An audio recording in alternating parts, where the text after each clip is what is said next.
acabar num chiqueiro de porco, cuidando de porco, comendo comida de porco. E ele era judeu. E o porco, para o judeu, é um animal imundo que ele não pode nem tocar. Ele não poderia nem tocar, mas ele tinha que dar banho no porco. Ele não podia nem tocar no porco, mas tinha que comer a comida do porco. Nesse momento, ele falou: olha, eu vou voltar para a casa do meu pai, que o menor dos serviçais do meu pai vive melhor do que eu. Para nesse momento. Aí você, membro da Igreja Voz, um cara que só faz bem, uma senhora que vive para fazer o bem, foi lá onde estava o filho pródigo e falou para ele: meu querido, você é judeu, está dando banho no porco, dando comida para o porco, eu vou te fazer o bem, eu vou arrumar um emprego, você precisa cuidar de cavalo. Cavalo não é um animal imundo, você vai comer comida boa, vão te dar um arrozinho com milho e tal, você vai subir na vida. Vocês fariam isso? Já que vocês estão fazendo bem para ele, tirando ele da lama do porco e fazendo ele trabalhar num serviço melhor? Estaria fazendo bem, só que você estaria roubando dele a chance de voltar para o pai, de ser elevado a rei, de ter suas vestes lavadas, de ter o anel na mão, de ter a sandália no pé. Dá para entender que quando a gente faz o bem sem consultar a Deus, se o que a gente está fazendo deve ser feito, a gente pode interferir no processo e desviar ou retardar as bênçãos dele sobre aquela pessoa com quem você está fazendo bem. Então nós devemos receber a vida e fazer o bem segundo o propósito de Deus sobre as nossas vidas, para que possamos gerar mais vida. Jesus não era o bem, ele era a vida. Adão não vivia para escolher entre o bem e o mal, Adão vivia. E é assim que a gente tem que ser, como Igreja Voz, uma voz que clama no deserto, fluir o Espírito de Deus sobre a tua vida e chegar aos outros segundo o propósito de Deus, não segundo a tua vontade. O que eu quero dizer é que a tua vontade, a tua sabedoria humana para escolher o que é bom, o que é mal, o que é certo, o que é errado, é fácil. É muito fácil. E por que eu estou falando isso? Também não sei, mas para alguém vai servir. Não é esse o tema da palavra, não. Eu vou virar avô agora em junho, se Deus quiser. E eu estava pensando a respeito do nascimento, meditando a respeito disso tudo. E é uma ruptura, uma coisa linda.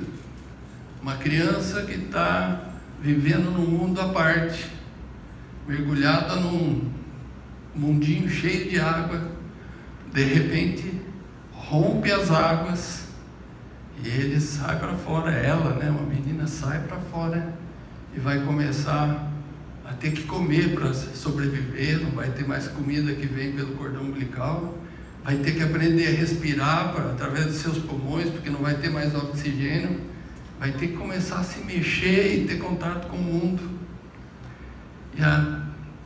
E assim como o nascimento, que é uma ruptura, uma barreira de água, a nossa vida é essa barreira de água.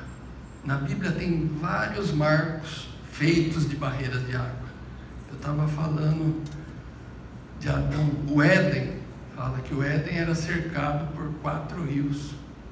Lá no Éden existia uma jurisdição, leis específicas, não existia pecado, e Adão estava lá dentro. Quando ele saiu de lá, ele começou a conhecer a morte, que lá ele não conhecia. Mudou a forma como ele se relacionava com Deus. Antes ele se alimentava diretamente das árvores, agora ele tinha que cultivar o solo para produzir. Muitas coisas mudam quando a gente aprofunda em Deus o nosso conhecimento e a nossa vontade. Então esse conhecimento que eu te falei a respeito de discernir o bem como algo que flui através de você, e não algo que acontece, como a sua escolha vai te levar para um nível superior. O povo que saiu do Egito atravessou o Mar Vermelho, barreira de água. Sair do Egito é salvação. Quem ataca os teus inimigos é Deus. Deus destruiu o exército de Faraó. Para entrar em Canaã é governo. Você atravessa o rio e você vai ter que lutar com os seus inimigos. Deus não luta mais por você. Um nível acima. Mas tem um deserto no meio para que você se prepare e chegue lá. Se você está numa dinâmica de voltar para o pecado, sair do pecado, voltar para o pecado, sair do pecado, você ainda está no Egito. Está no batismo do Mar Vermelho. Mas se você está enfrentando guerras espirituais, lutas e dificuldades, é porque você já assumiu postura de governo. Porque quando você está no governo, você é que luta, não é Deus que luta por você. Isso chama maturidade espiritual. Vocês estão me entendendo? Então fala um amém aí, pelo amor de Deus. Está todo mundo tão quietinho. Está me assustando. Vamos lá, vamos começar com a palavra. E agora que conta o tempo, né? Porque só vale a hora que abre a Bíblia. Então, 1 Samuel 10. Deixa eu ler alguma coisa aqui.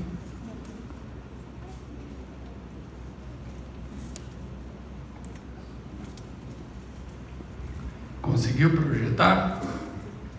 Aqui.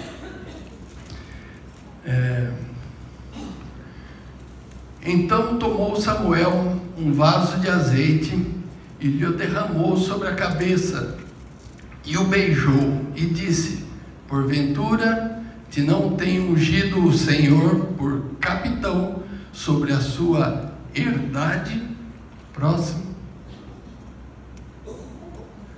Partindo-te hoje de mim, acharás 2 homens junto ao sepulcro de Raquel, no termo de Benjamim, ao sepulcro em Zelza, os quais te dirão: acharam-se as jumentas que fostes buscar. Guarda essa coisa aí das jumentas, que depois nós vamos fazer uma avaliação específica sobre elas. E eis que já o teu pai deixou os negócios das jumentas e anda aflito por causa de vós, dizendo: que farei eu por meu filho? E quando dali passares mais adiante e chegares ao carvalho de Tabor, ali te encontrarão 3 homens que vão subindo a Deus a Betel, um levando 3 cabritos, o outro 3 bolos de pão e outro um odre de vinho. E te perguntarão: como estás? E te darão 2 pães, que tomarás da sua mão. Então virás ao outeiro de Deus, onde está a guarnição dos filisteus. Então guarde aí no seu coração essa parte aqui. Então virás ao outeiro de Deus, onde está a guarnição dos filisteus. E há de ser que, entrando ali na cidade, encontrarás um rancho de profetas que descem do alto e trazem diante de si saltério, tambores, flautas, harpas, e profetizarão. E o Espírito do Senhor se apoderará de ti, e profetizarás com eles, e te mudarás em outro homem. Amém? Isso aqui está falando a respeito de Saul. Nós estamos no livro de 1 Samuel, mas foi quando Saul foi ungido. Saul era um homem forte, bonito, e ele entra no contexto de ser chamado por Deus para ser o primeiro rei de Israel. E ele foi escolhido nesse contexto, que ele saiu para procurar as jumentas do pai que tinham se perdido, e foi achado por Saul, e Saul o ungiu. Falou que ele teria que fazer todas essas coisas. E mais para frente fala ali que todas essas coisas sucederam. Ele foi, encontrou os homens, subiu, pegou os pães, começou a orar. E existe uma coisa muito assim, umbilical na igreja, de que a gente, quando tem uma relação positiva com alguém, qualquer coisa que aquela pessoa faz, a gente é condescendente. Não, vamos falar especificamente de Davi. Adulterou, matou, estuprou, fez o escambau, mas foi um pecadinho. Mas quando a gente fala de Saul, não, é o demônio, esse cara é uma desgraça, vai para o inferno, cara. Porque a relação emocional da igreja com Davi é uma, e a relação emocional da igreja com Saul é outra. Você pode ver que aqui por baixo deve ter uns 30 filhos de pessoas daqui que chama Davi, mas você não vai encontrar nenhum. Então a reação é simples assim. Mas o que é que Saul fez de errado? Ele chegou lá na frente, era para ele esperar 7 dias que Samuel chegaria, e aí ele oferecia a oferenda contra os filisteus. O que ele fez? Ele ficou angustiado, e na hora que chegou para fazer a oferenda, ele foi lá e fez a oferenda. Não matou ninguém, não estuprou ninguém, não fez mal para ninguém. Ele foi vítima do medo. Quantos de nós aqui somos vítimas do medo? Passa o próximo aqui, só para contextualizar. Aqui nós já estamos em Samuel 13. Então disse Samuel: que fizeste? Ele tinha feito a oferenda. Disse Saul: porquanto via que o povo se espalhava de mim, e tu não vinhas nos dias aprazados, os 7 dias, e os filisteus já se tinham ajuntado em Micmas, eu disse: agora descerão os filisteus sobre mim a Gilgal, e ainda a face do Senhor não orei, e forcei-me a oferecer holocausto. O que significa isso? Medo. Quando a gente faz algumas coisas por medo, por retaliação, nós estamos debaixo de uma pressão espiritual, de um espírito específico de intimidação e medo. E onde que nasceu esse medo? O medo nasceu no Éden. Vocês lembram? Adão vivia lá, belo e formoso. Um dia Eva foi seduzida pela serpente, comeu da fruta da árvore do bem e do mal, deu a Adão, e quando os dois comeram, um olhou para o outro e falou: você está peladão, e a outra: você também, estou com vergonha, tal, vamos arrumar um jeito de cobrir nossa vergonha. Teceram roupas de folhas de figueira, e dali a pouco chega Deus: Adão, onde estás? E ele se escondeu. O que aconteceu, Adão? Quando eu ouvi a tua voz, tive medo. Foi a primeira vez que o medo entrou na história.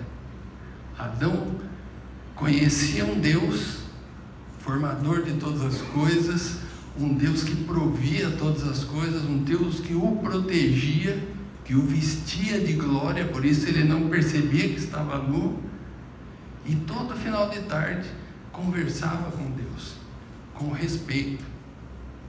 Então ele tinha temor. Quando ele perde a intimidade com Deus, e ele perde a intimidade porque percebe que está nu,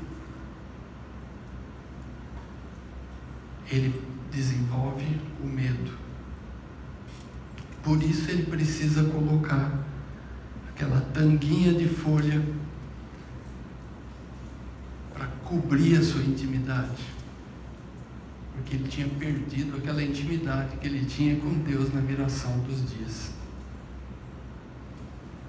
Tem uma passagem mais para frente em que Jesus está andando com seus discípulos e vê uma figueira com muitas folhas e olha essa figueira, vamos lá ver se tem frutos. Vai lá, olha e não tem frutos. Jesus amaldiçoa a figueira e quando eles voltam, ela não tem nenhuma folha. O que significa isso? Jesus estava destruindo o que levou a ele querer se cobrir com folha, uma coisa chamada orgulho, que quando você entra no caminho do medo, você se defende com orgulho, atacando os outros, falando que você é melhor que todo mundo, ou você entra numa fase de depressão, se deixando ser atacado por todo mundo. As folhas de figueira significam orgulho. Por isso Cristo amaldiçoou aquela figueira. Ela caiu e não tinha mais nenhuma folha. Que Ele queria acessar em nós, não o orgulho, mas a humildade de reconhecer que Ele, que precisa ter intimidade com nós, e não o nosso orgulho, que vai cobrir a nossa intimidade para que Ele não possa acessar. Quantos de nós tem tido tanguinhas de folhas cobrindo a nossa intimidade para disfarçar o nosso orgulho ou a nossa depressão, fugindo da presença de Deus para não ser acessado naquela área que é dolorida, naquela área que é mais sensível? Mas vamos continuar aqui.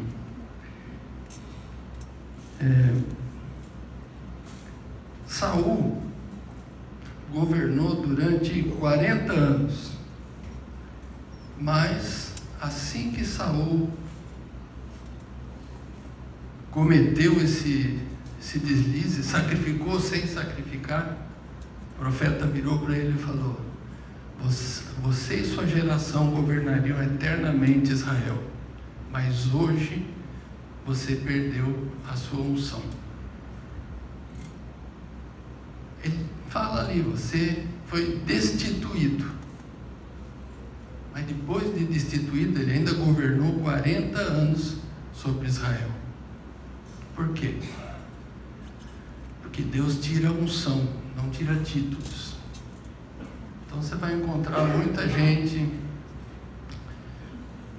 falando em nome de Deus, orando, profetizando, curando, mas do qual Deus já tirou a unção, mas não tirou o título.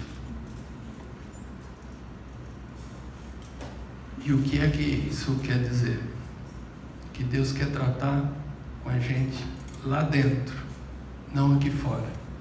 Aqui fora você pode manter o seu status por muito tempo, 40 anos como Saul.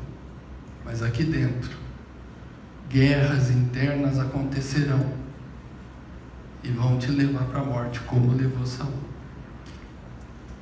Quanto antes você perceber que você está longe da intimidade, longe da unção, e mais perto do egoísmo, do orgulho ou da depressão, volte para o seu caminho.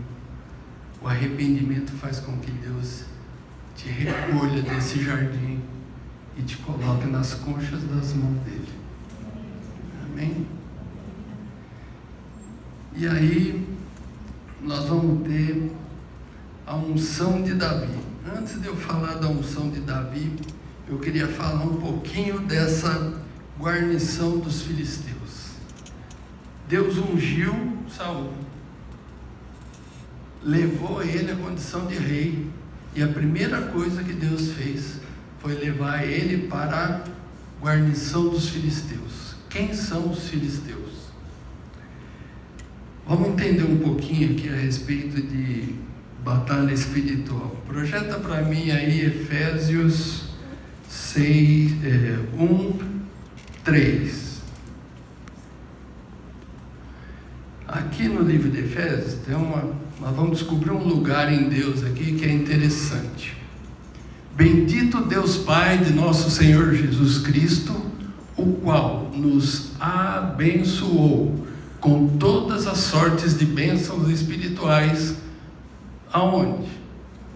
Nos lugares celestiais, em Cristo. Nos lugares celestiais.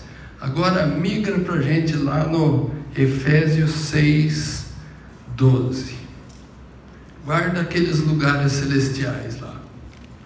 Porque não temos que lutar contra carne e sangue, mas sim contra principados, potestades, príncipes das trevas deste século, contra as hostes espirituais do mal. Aonde?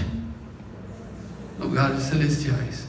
Então esses lugares celestiais é um lugar onde você é abençoado com toda sorte de bênção, mas você não está sozinho. Quem está lá com você? Todo tipo de principado, potestades, demônios. Ali é a faixa de Gaza, entendeu? Sabe aquele negócio do vale tudo? Bobeou, um pega o outro. É ali que nós estamos. Aqui é a terra, mas é lá que a gente vive. E é lá que a gente luta com a intercessão, com a oração, com o sangue de Cristo cobrindo nosso coração, para podermos acessar os lugares celestiais todas as bênçãos que Deus tem separado para nós. Posto isso, você já entendeu que existe um ser espiritual. E aí eu vou te contar uma história que todo exército que lutou contra Israel no Velho Testamento representa um principado ou uma potestade que atua de uma determinada maneira contra você ou contra a igreja. Vamos dar um exemplo mais simples de você entender antes de eu chegar no Filisteus aqui. Os amalequitas. Os amalequitas eram povos antigos que lutavam contra Israel. Como é que eles agiam? Eles esperavam a pessoa ficar cansada enquanto Israel migrava no deserto, pegava os últimos que estavam mais cansados, isolava do bando, atacava e matava.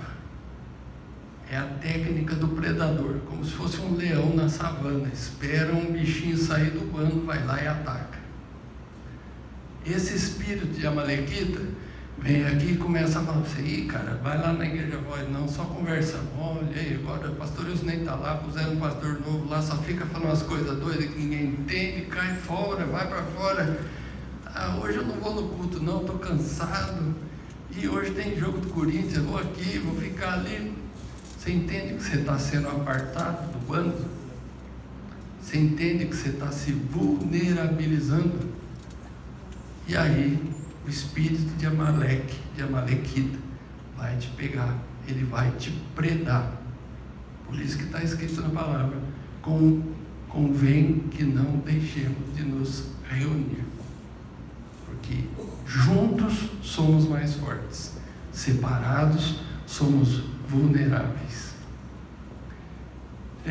Outro espírito comum que tinha lá eram os medianitas. Medianitas você vai ver no livro de Juízes, na história de Gideão. Eles ficavam nas montanhas esperando o povo trabalhar, produzir, colher. Quando eles colhiam, os medianitas vinham e roubavam toda a colheita. É o espírito que te rouba a celebração. Você trabalha. Quando você vai celebrar, vem alguma coisa que te rouba. Você pode dar legalidade para esse tipo de espírito, mas você sempre fica com aquela impressão de que você não usufruiu de tudo que você podia usufruir em Deus, porque algo te roubou, e esse algo é esse espírito de Amalequita. Agora que você já entendeu que existe, onde eles vivem, quem são, onde que comem, como vivem esses animais, vamos falar dos filisteus. O que é o espírito de filisteu? Principado. É um espírito de intimidação, de medo. Vocês vão ver mais para frente nessa história que Saul foi para a guerra contra os filisteus, está numa planície, o exército dos filisteus do lado de lá, o exército de Israel do lado de cá, e aparece um cara enorme, poderoso, grande, forte, com a espada grande, chamado Golias, e ele não mata ninguém, mas durante 40 dias ele vai lá, né? Se tiver algum de vocês que vem aqui, não vamos brigar, arruma alguém que luta comigo. Se eu vencer esse alguém, vocês vão nos servir, vão ser nosso escravo. Se ele me vencer, nós seremos escravos de vocês. No outro dia, de novo. No outro dia, de novo. Durante 40 dias, essa mesma ladainha. E aí, Saul está desesperado, sem saber o que fazer. Nessa condição, no meio dessa confusão, Jessé tinha vários filhos e alguns deles já estavam lá. Um pouco antes deles irem para a guerra, Saul recebe uma missão de Deus. Fala, vai à casa de Jessé, porque dos filhos de Jessé eu tenho um rei para Israel. Ele não foi lá para escolher um filho, ele foi lá para escolher um rei. E naquele dia estavam todos os filhos na mesa, menos Davi, que estava no campo. E aí, quando o profeta chega lá e fala, não é esse, não é esse, não é esse, não é esse, o que ele fala para todos?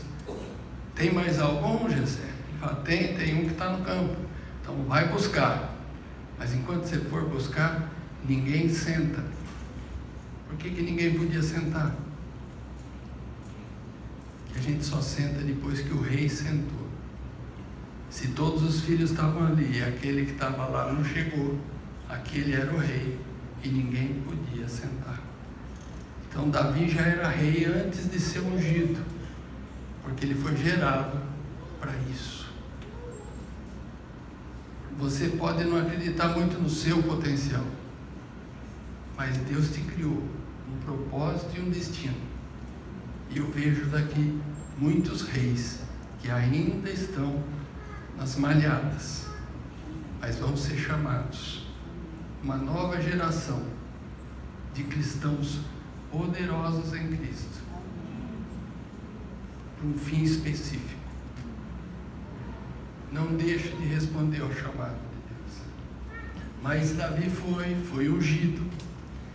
Agora eu te pergunto, se num dia extraordinário, como aquele que o profeta chegou e falou, eu quero todos os seus filhos aqui, ele não estava na mesa, você acha que num dia ordinário, num dia de segunda-feira, ele estaria? Não. Ele nunca esteve na mesa com a família. E nessa guerra, em que Golias está intimidando Saul, Jessé chega para Davi, fala assim, filho, vem cá, arrumei um emprego de iFood para você, você vai levar comida para os teus irmãos lá na guerra. Tem aqui, ó, pão, tá, tem, só levar. Não está na Bíblia, isso é heresia minha, então se você quiser me malhar, fica à vontade. Davi conversando com o pai. Pai, a vida inteira eu quis sentar naquela mesa. Vocês nunca me chamaram. Agora está querendo que eu vou fazer uma mesa com eles lá no meio da guerra. Uma guerra que não tem nada a ver com isso. Eles são os soldados, eles foram convocados, eu não. Mas acontece que Davi foi. Sabe o que acontece?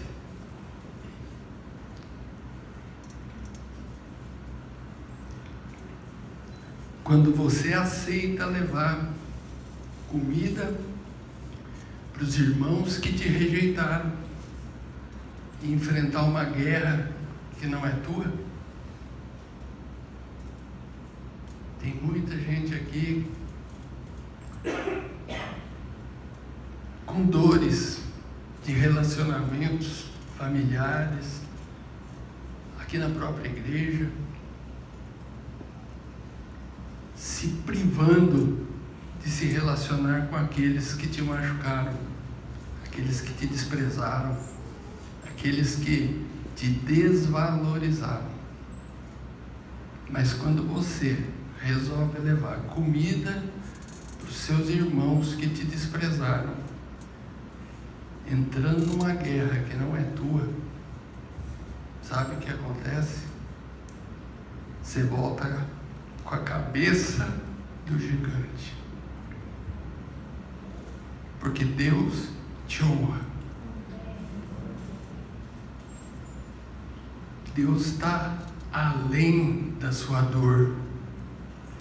Essa dor tem que ser transposta, mesmo que entre você e as bênçãos de Deus sobre a sua vida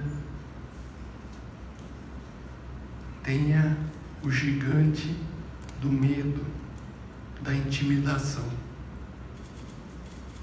Para vencer o gigante do medo, você tem que vencer as feridas de rejeição, de desprezo, de desvalor. Isso faz sentido para você? Mas aconteceu. E Deus vai te capacitar. Uma coisa é derrubar o gigante, que é com a pedrinha. A pedra é Cristo. Conhecendo Cristo, você derruba o gigante.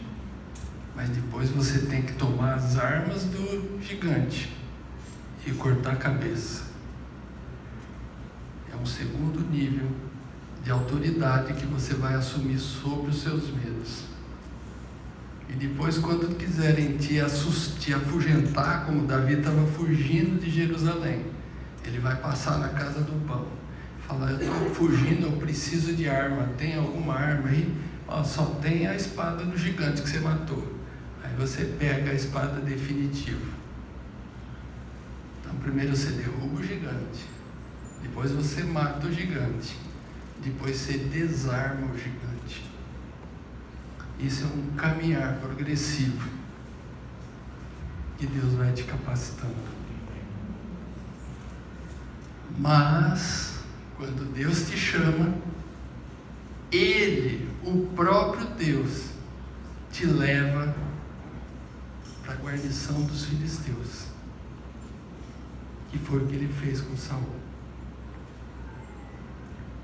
Enfrentar o gigante não é uma opção, é uma condição natural de ter conhecido a Cristo, de ter sido chamado por Deus. Você foi chamado? Já entregou sua vida para Cristo? Ele é teu general de guerra? Então vai lá, de frente da guarnição dos filisteus. Derruba a depressão, derruba o medo, derruba o orgulho, a ansiedade. Passa por cima de todas as suas feridas, de rejeição, de desvalor. Tem uma outra situação que eu queria trabalhar com vocês, para a gente não perder muito tempo aqui, senão vai ficar tarde.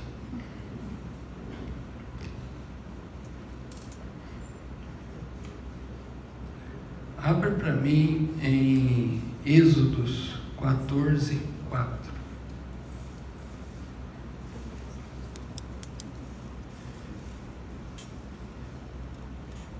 Qual é o contexto aqui? O povo estava no Egito, Deus levantou Moisés foi lá, fez as 10 pragas, até que tudo se tornasse bastante difícil para o Egito e para Faraó, E Faraó finalmente fala: vocês estão livres, pode ir, vai, não aguento mais esse Deus de vocês que acaba comigo. Aí liberou, está todo mundo indo embora, estamos indo tranquilinho.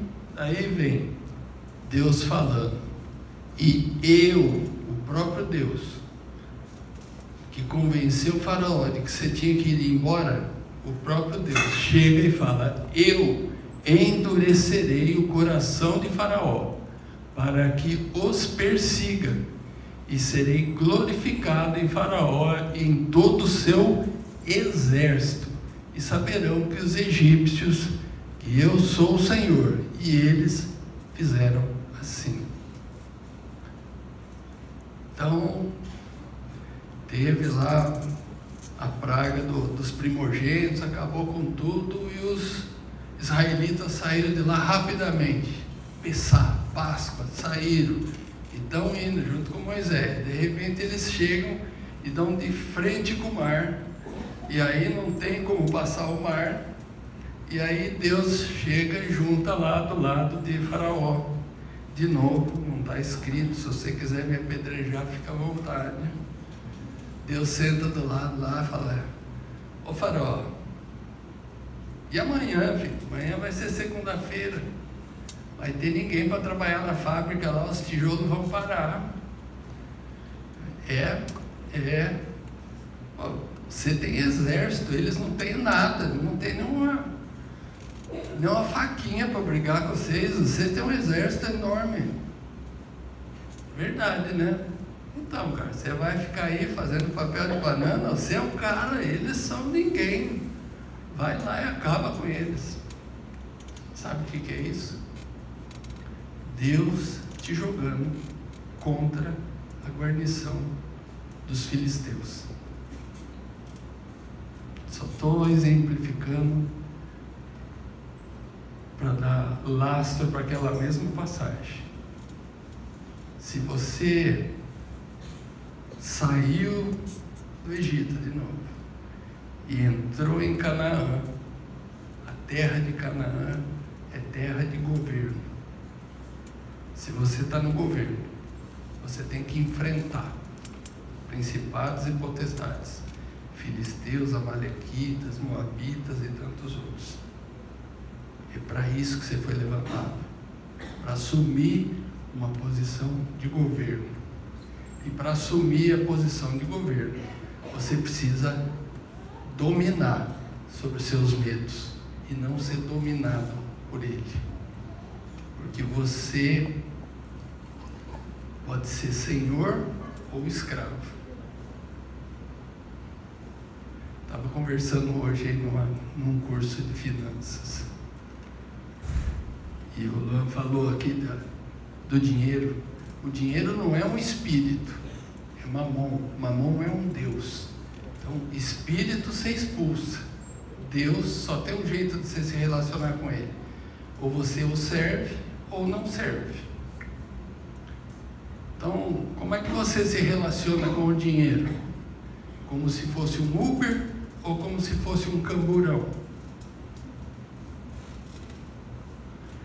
Se o dinheiro chega, você monta e fala para ele aonde você vai, você montou no Uber. O dinheiro é teu e você manda nele. Se o dinheiro chega, você entra nele, mas ele que fala para onde você vai, você entrou num camburão. No Uber você é senhor, no camburão você é escravo. Como está a tua vida? Dinheiro que chega, já foi embora, você está sendo levado, ou você que leva ele? Comida. Comida não é pecado. Não. Depende de como é que você se relaciona com a comida. A comida manda em você ou você manda na comida? Quem é que governa?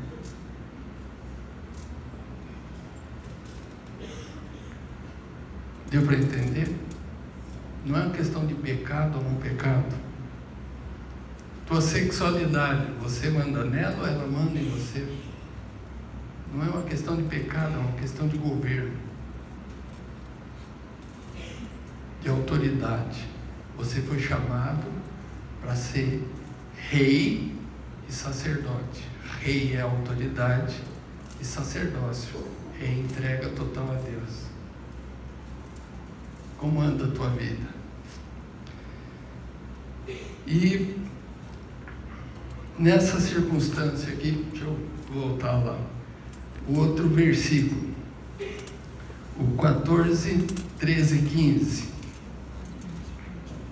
Moisés estava lá falando para o povo: vocês não precisam ficar com medo, hoje nós vamos acabar com tudo, vamos derramar o sangue de todo mundo, fique atento e verás o que Deus vai fazer, né? Na beira do rio. Moisés, porém, disse ao povo: não temais,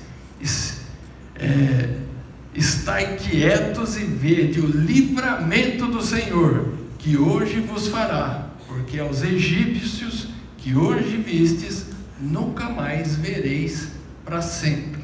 Até aí, posou de varão. Próximo.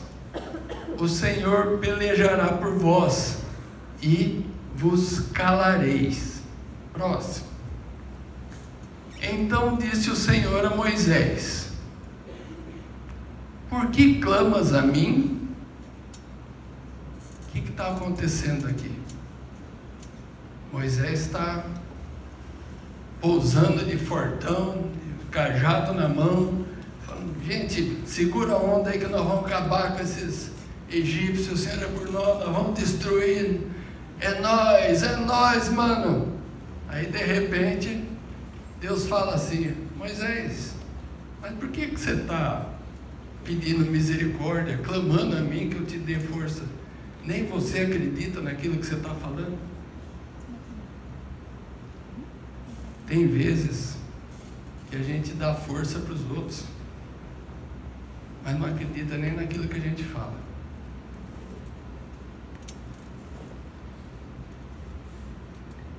Felizmente, Deus está acima disso. Porque por vezes eu já vivi nessa situação de falar para uma pessoa: não, Deus é contigo, você vai superar. Eu olho para dentro de mim e falo: não tem jeito.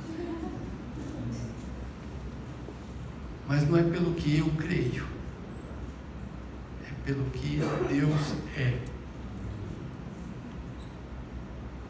Então, não seja tímido em estender a sua mão e profetizar. O resultado da profecia não depende de se você tem cajado na mão ou não.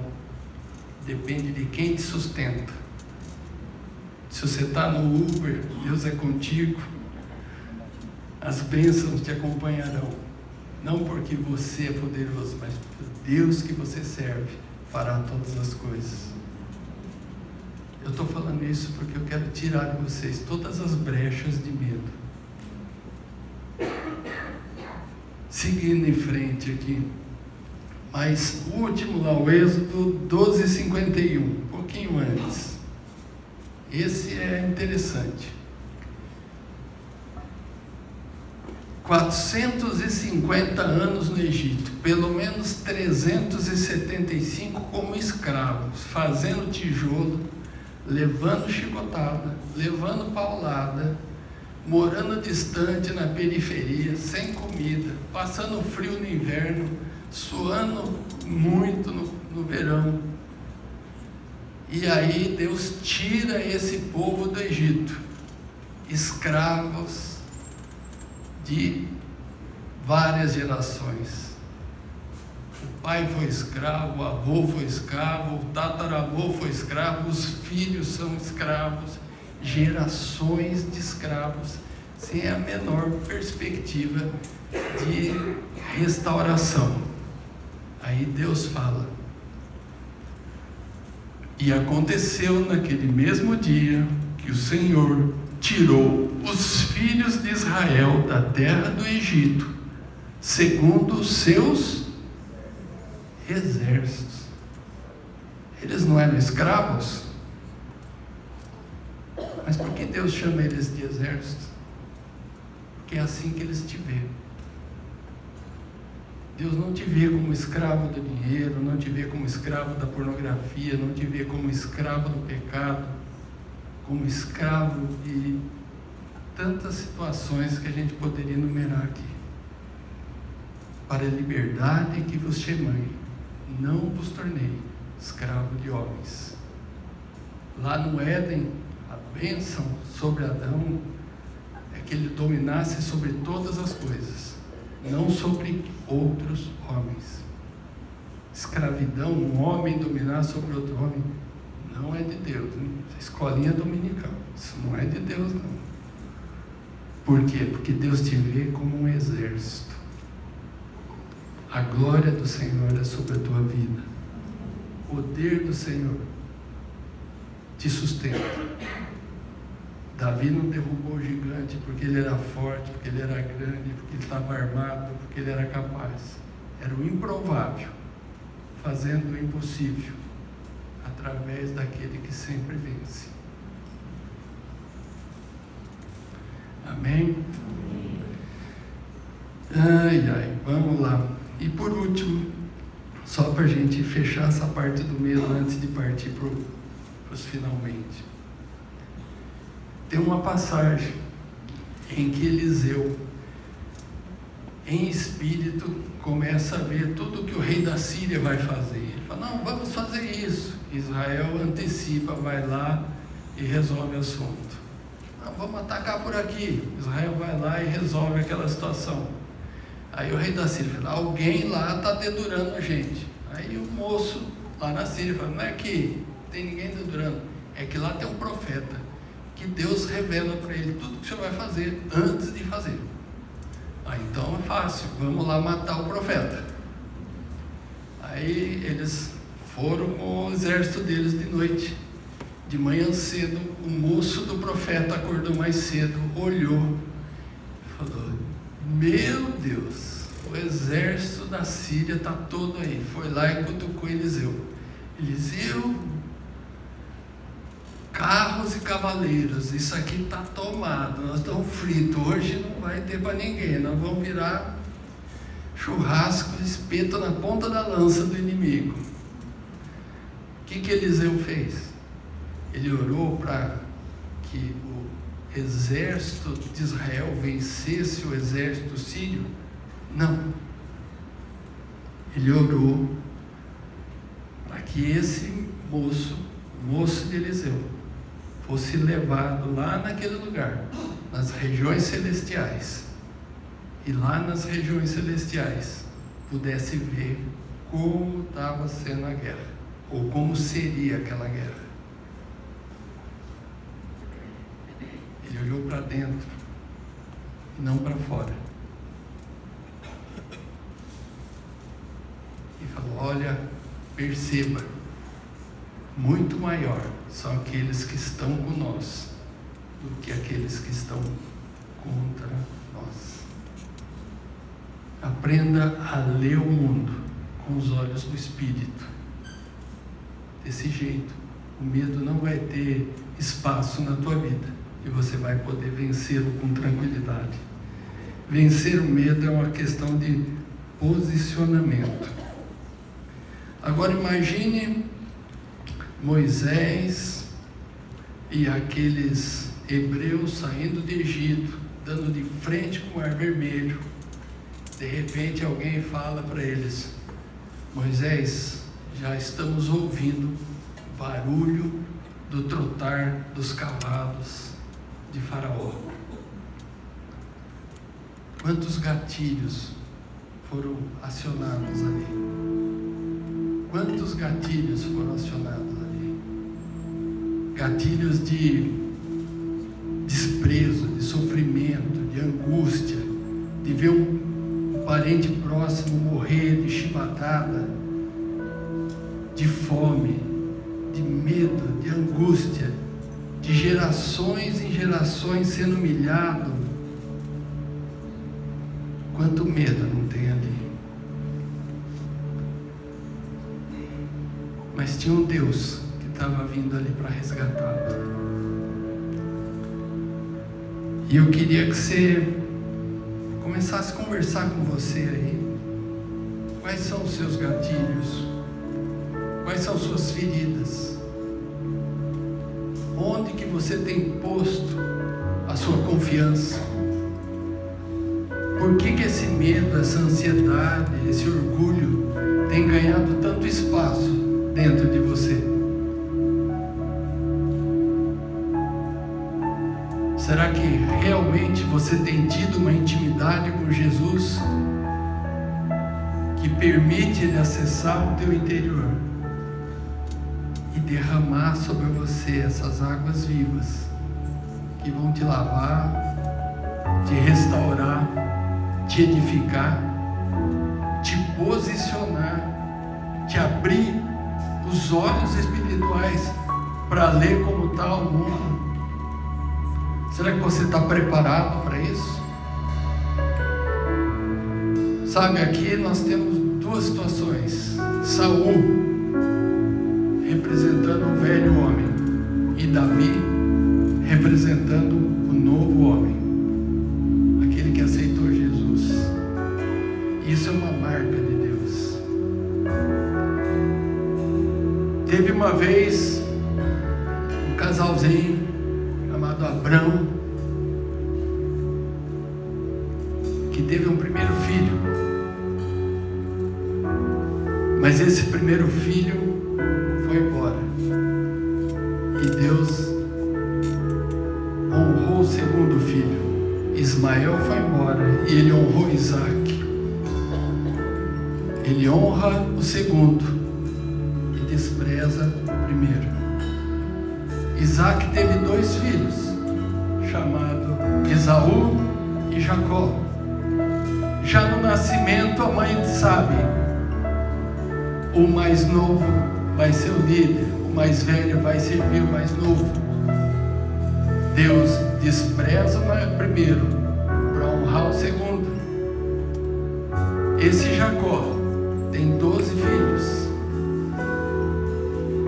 E o filho mais proeminente, José, vai para o Egito e tem 2 filhos.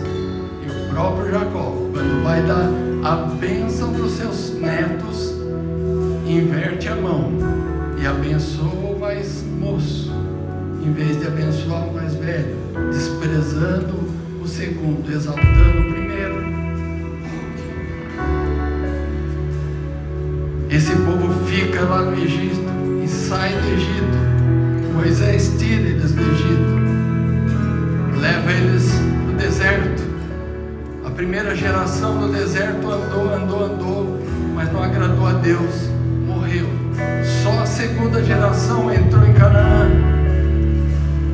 Deus abençoando o mais velho, desprezando o mais moço. Entrando lá em Canaã, apareceu o primeiro rei, Saul, que foi desprezado. Apareceu o segundo rei, Davi, que foi exaltado. No meio do caminho, Moisés recebeu as placas da lei, levou o povo, quebrou a primeira placa, subiu e fez a segunda. Isso tudo apontando para mim e para você, porque Adão foi o primeiro, mas Cristo foi o segundo. Adão foi desprezado, mas Cristo foi exaltado. Você, como velho homem, morreu, mas como novo homem é exaltado. E por ser um novo homem, Deus te sustenta. Eu não sei se você já teve a oportunidade de entregar seu coração a Jesus e de se tornar essa nova criatura que se relaciona com Cristo numa intimidade profunda, como um novo homem. Se você nunca fez uma oração pedindo para que Deus te transforme, eu queria que você levantasse sua mão. Eu queria orar com você. alguém aí que gostaria de... Vejo sua mão, vejo suas mãos, vejo sua mão.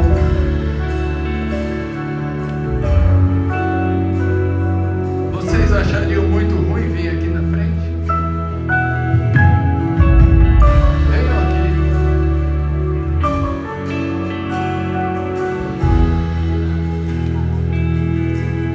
Isso não é para desprezá-los, mas para exaltá-los na presença de Deus, aquele que tudo pode e que tudo fará.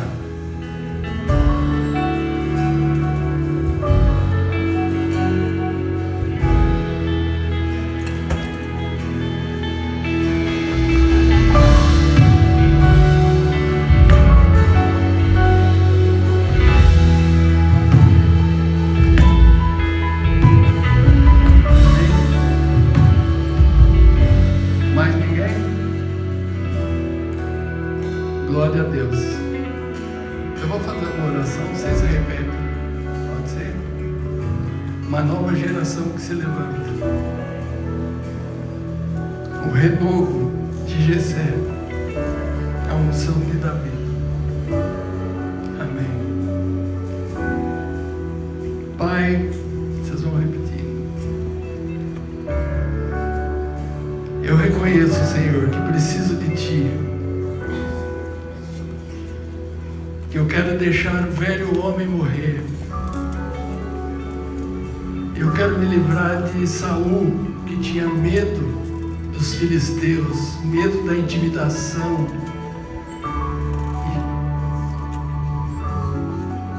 E quero assumir a postura do novo homem, entregando meu coração a Jesus, vai ser o meu Senhor e Salvador, de agora até a eternidade. Perdoa, Pai, o meu tempo de ignorância,